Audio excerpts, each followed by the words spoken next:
So I just wanted to talk about, to begin with, some of the real houses, real Gothic Victorian houses that there are in Devon. And we're going to start off with the most famous one, which is Knightshayes Court. And it's said to be one of the finest examples of Gothic Revival architecture in Devon. And the architect William Bergs was famously sacked before he finished it, but not before he had absolutely filled the place with gargoyles and grotesques. And the difference between the two of them is that gargoyles serve a purpose. They act as water drainers on the edge of gutters. So they're open mouths, the water comes out through it. And grotesques are like statues, little grotesque statues, which are just decorative, really, if you can call them that. They don't serve any function, though. Anyway, William or Bergs, or Burgess, he left the house at Knightshayes Court just as it was, and so it feels constantly unfinished. And that's really interesting because it creates a kind of tension, which is fascinating for a mystery writer. I mean, I personally think the Gothic is fascinating anyway as a mystery writer, in so many ways. So then I wanted to talk about very quickly Powderham Castle. So this is home of the Earl of Devon, and it was originally a 14th century castle. And it was very dramatically remodelled in Gothic splendour during Victorian times. And it's been through a lot, it's seen a lot. This is one of the things that interests me about these very old places.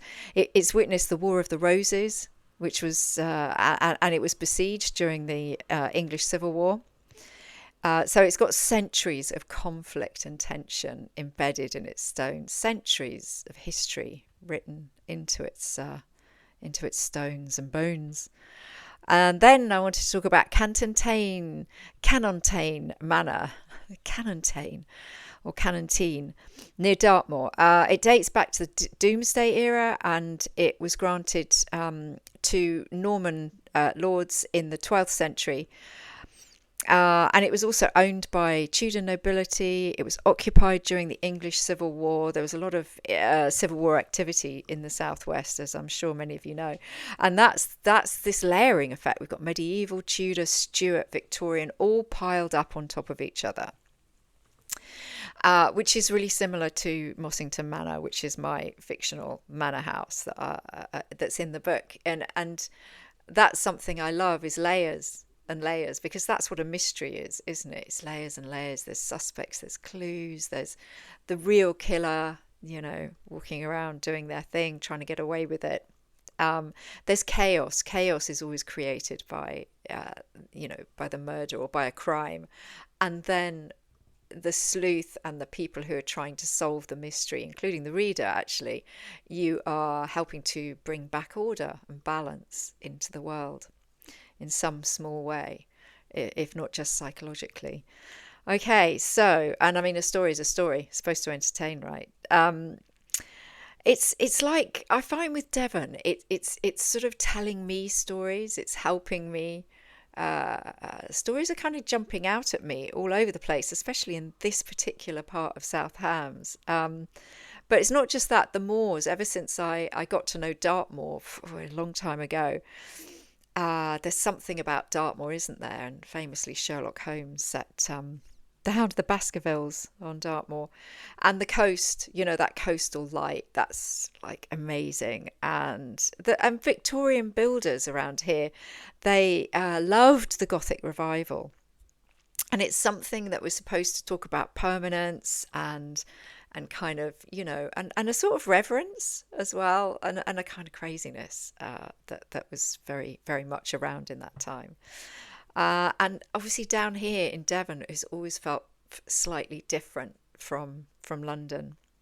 So the Gothic Revival, the Victorian Gothic Revival, it wasn't just an aesthetic choice. It was kind of like a statement. And Devon kind of embraced it, right? So families wanted their homes to look really old. They wanted to say, look, look at us, we're really stable. Our roots go back for centuries, even if the building was new.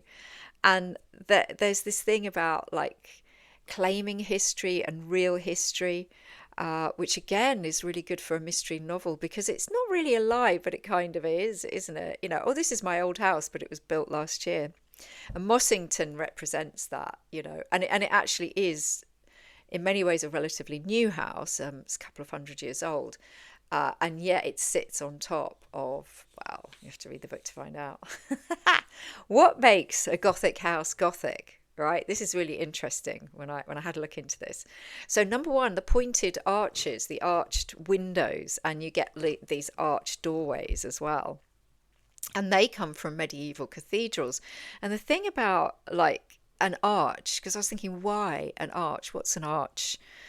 What does it represent? Because everything's symbolic in this kind of architecture. Well, in any kind of architecture, actually. And apparently, one of the reasons it was employed in cathedrals and things, and it has this kind of spiritual resonance, if you like, is it's the way that we're supposed to be constantly progressing.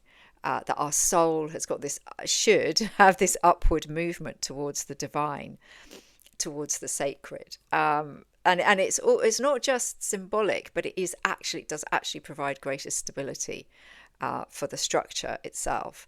And we're constantly trying to move towards stability, which, as I say, is what we're doing in even if it's a light, cozy mystery, we're looking for some kind of balance to be restored after the chaos of whatever has happened. And that's very it's very soothing psychologically, as well as entertaining, right, to solve a mystery.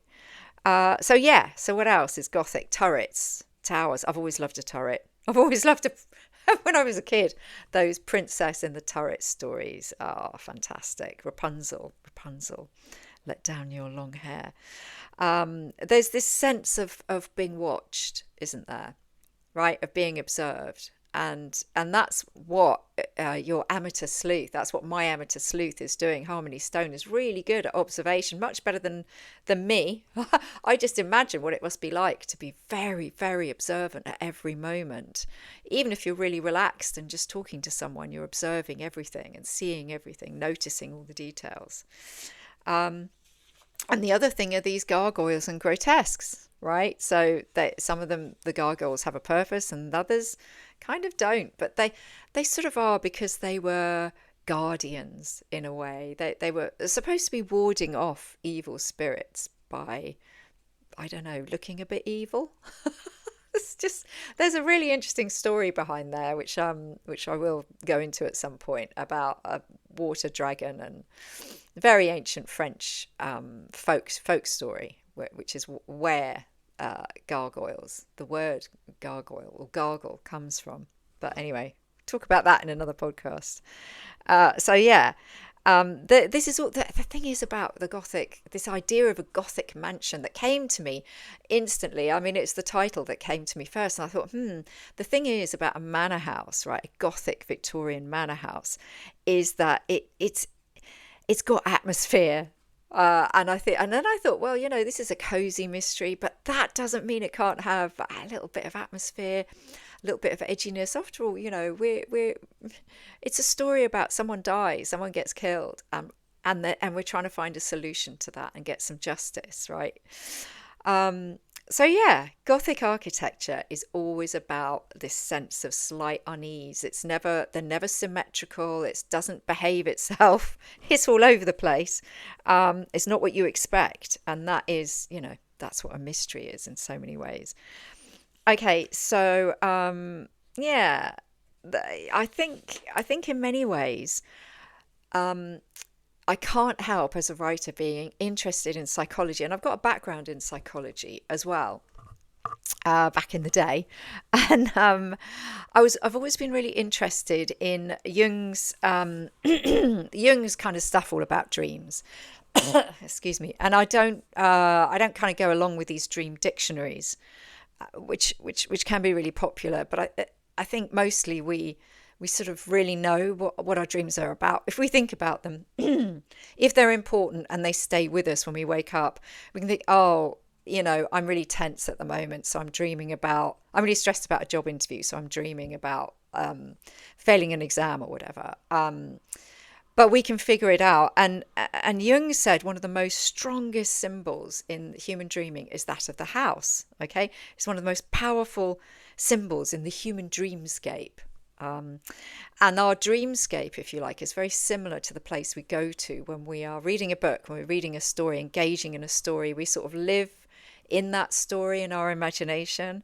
So in Jungian sort of therapy, if you like, or theory, the house is like, it represents the self, right? So it's not just a metaphor, but it's like the structure of your psyche, of yourself. And there's different rooms that represent different parts of your personality. So you've got the attic, which is your thinking and your memory, and the basement is all your repressed emotion and primal instincts. And the rooms that you haven't gone into yet are the parts of yourself that you haven't really explored. And so an unknown room, and oh my gosh, I've had so many unknown room dreams in my life. I haven't had any for a while, but I went through a phase and I was having a lot of them. And these are, psychologists kind of think that this might be a signal from your unconscious mind that there's something unexplored in yourself, and something, some potential, if you like, that's unrealized, and something that's waiting to be seen, some part of yourself that's waiting to be seen. And historic buildings, they kind of have this deep, they give us some sense of continuity and rootedness and security. If you've ever been to somewhere where there's no old buildings, then it's weird, especially if you come from a place where there are a lot of them. I personally, anyway, I miss them, and sometimes I don't realise what's missing until I get back home, and I think, oh yeah, look, a Tudor, whatever it is, Tudor building, Tudor pub, or whatever. What a relief! And I've never really thought about why until I sat down to get this podcast ready, and I thought, okay. They give me a sense of rootedness and continuity and security. And there's some research that's shown that being in a historic space, literally, it calms the nervous system, calms your brain down, basically. So by reducing anxiety. Because in a way, I guess it signals that other people have been there. There's as I say, this sense of reaching back in time, that everything's okay, things go on, life continues. And I think it's Historic England have found that people form a powerful attachment to old places because they do meet a certain need for stability and connection across time. So yeah, my character Harmony Stone, who's this amateur sleuth, she's 53. She's recently divorced, and she's house sitting, rebuilding her sense of self. She's kind of living the Jungian metaphor in a way. And the manor across the valley, the house with the gargoyles, mid-restoration, it's full of secrets. It's not just a crime scene. Or not just a recent crime scene anyway. And that's kind of an externalization of her own inner landscape. And I wrote this without really thinking about it, as we so often do, because I'm just trying to tell a story. But when I sat and thought about it, I thought, yeah, that is what's going on. So, because, haven't we all at some point looked at a beautiful old house and felt something almost like recognition? Some people call it déjà vu, but maybe that's what's going on. It's reflecting what's going in some way, some need inside us, or something that's kind of going on deep inside. Right, so why did I choose this particular house, Mossington Manor, this setting and this book?